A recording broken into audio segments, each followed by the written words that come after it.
Now, Texas has been dubbed a clean energy powerhouse, with wind energy being a big part of the state's grid.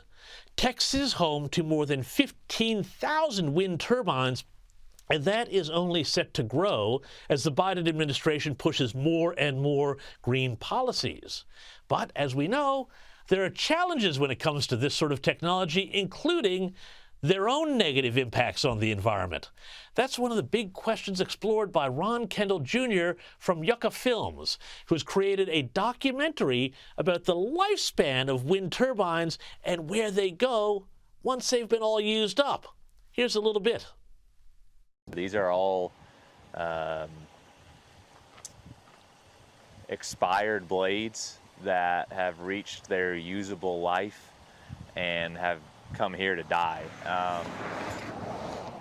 A lot of claims of recycling these blades, but we're not seeing any of it. These have been here for years, and you can see these are some of the end sections of the blades, and they've been cut in half. Some of them have been cut in half to increase stacking efficiency. Some out there have just been kind of chopped up and they're really decaying.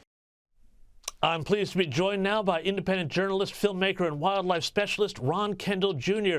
Ron, thanks so much for coming to talk about this here. As we saw in this clip, these blades are being held at a facility in Texas. What happens? Is this just normally what happens to wind farms or windmills when they've reached the end of their useful life? Yeah, James, thanks for having me. This is becoming an increasing problem that we're seeing throughout the state of Texas, and a lot of the footage that we were collecting recently, and what you're viewing on the screen now, are blades from a facility just outside of Sweetwater, Texas. And this farm has been in operation for about 10 years, and those blades have reached their usable life. They're made 100% out of fiberglass, and they have some other internal components, but mainly fiberglass. And there's no real process or mechanism to recycle these blades. And so once they reach their usable life, we're seeing more of these, I like to call them turbine graveyards, popping up throughout the state, some to the scale of, over 20 to 40 acres of just, maybe 10 tall stacked up. So doesn't seem like there was much thought into the end of life of a lot of these renewable energy sources. So what you're saying here is then these blades, they're no more than 10 years old and they're already headed for the junkyard. Is that correct? That is correct. And we've been monitoring a lot of the newer facilities as well. And I found it very interesting. We're seeing a lot of turbines, and I don't understand the cause, and I don't have a good grasp on this yet, but a lot of blades are being replaced within 2 years now. Right. What we're seeing on some of the newer facilities.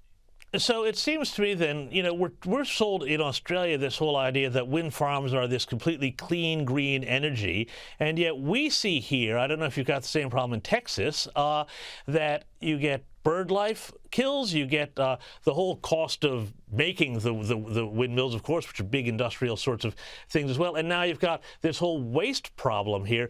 Are the producers, or the people who put up these wind farms, they sell it as a green technology, zero waste and all of that. Are these sorts of factors factored in Texas when people are trying to sell people on, the glories of wind farms and the new green technology? Well, I think it's still a new enough technology that, there's no real concern of the end of life. And we're just entering into that phase of, what happens once these have reached their usable life? What happens when the blades have expired? And then what happens when the entire structure has reached its full usable life as well? And, set aside the carbon cost of developing these farms and building them, putting the structures up, the wildlife cost. We really have to look at who is going to foot the bill for remediating all these sites and bringing these turbines down and restoring. I work on ranches, and I work with protecting native wildlife throughout the state of Texas, and who will foot the bill at the complete end of usable life for these wind turbines. And I don't think at this point that's really been figured out or discussed much yet. And I think you can equate it to, oil and gas has very strict guidelines, and there's a lot of ridicule, and they're under a lens and highly monitored when they shut in wells. And I think there has to be a standard put in place to say, at the end of life here, who's going to cover and remediate all these massive farms that we're seeing growing throughout the state and around the world.